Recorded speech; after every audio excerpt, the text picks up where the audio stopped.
During the conquest of the famous city of Nishapur, a stray arrow killed one of Genghis Khan's son-in-laws. After conquering the city, Genghis gave the decision of what to do with them to his widowed daughter.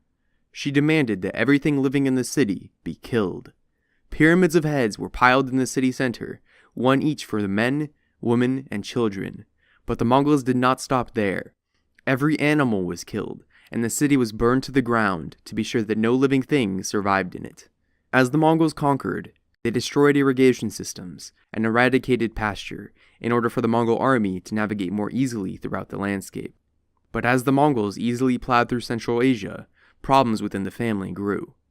Genghis brought his 4 son-in-laws with him on the conquest of the Khwarizm, in order to teach each of them not only battle tactics, but also how to cooperate with each other. In Mongol custom, the sons of a conqueror, like the sons of a herder, would each receive a portion of their father's land, as well as a portion of his livestock and followers, in the case of Genghis Khan. But one son would be chosen to receive the largest chunk of territory, as well as the largest chunk of rule, as the leader of the empire.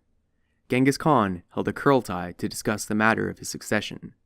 Jochi was the oldest of his sons, and thus, in many's eyes, the obvious choice for the successor to Genghis.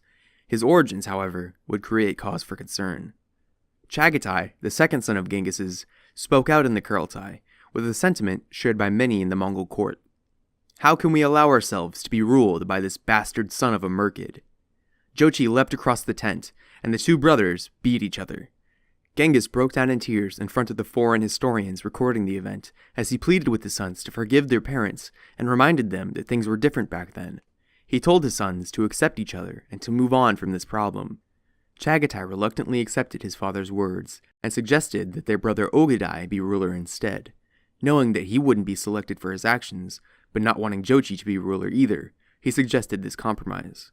Jochi realized that if he did not accept, the only other course of action would lead to civil war, so he reluctantly accepted.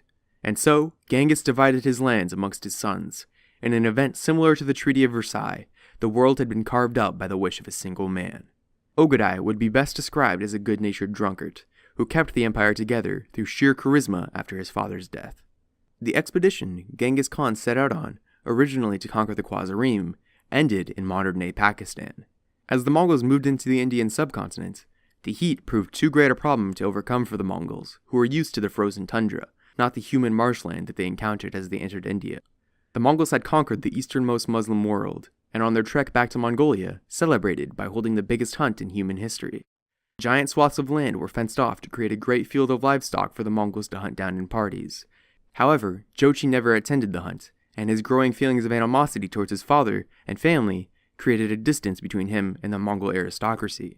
Jochi stayed with his men to watch over the newly conquered territory, and never returned to Mongolia. Shortly after Genghis Khan left for home, Jochi died, and the potential for rebellion was snuffed along with him. When Genghis returned home, he set off to put the Tanjit vassal state back into submission for not supplying men for the Khwarizm expedition. But as he set off for the reconquest and submission of the Tanjit, Genghis Khan's failing health became evident as he fell off his horse. Genghis Khan would follow his son on this return to the Mongols' first experience with conquest outside of Mongolia. When asked about his legacy, Genghis Khan declared that, "A mighty name will remain behind me in the world."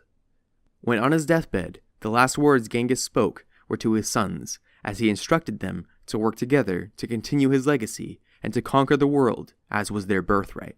Little is known of Genghis Khan's death or of his burial, but of what is known, it is known that he was buried simply and in Mongol tradition, in the same way that he lived. Genghis Khan was buried as he requested, without any sign or indicator marking the location of his body, near his birthplace along the Onan River, quietly and in peace. According to legend, the escorts who brought Genghis's body to the burial location killed anyone who saw them, and after building the tomb, the slaves were killed, and the soldiers who killed them were killed before they arrived home. And a river was diverted over his tomb to prevent anyone from ever finding the great Khan in his eternal rest. However, as Ogadai stepped into power, he did not bring the same worldview as his father. The minimalist herder from the Mongol steppe was now replaced by an immeasurably rich drunkard. A feast was held to celebrate Ogadai's coming to rule, and Genghis's vault of treasure was distributed amongst the royal family. However, Ogadai was more than a drunk, and definitely wasn't a fool. Ogadai strengthened trade routes and commissioned the building of road markers to mark the trade routes in all weather. In order to smooth the borders between his empire, Ogedai created a standardized system of weights and invented paper money for the first time in human history. Buildings were created all over the empire to station the army and to secure a steady flow of goods and taxes back to the capital.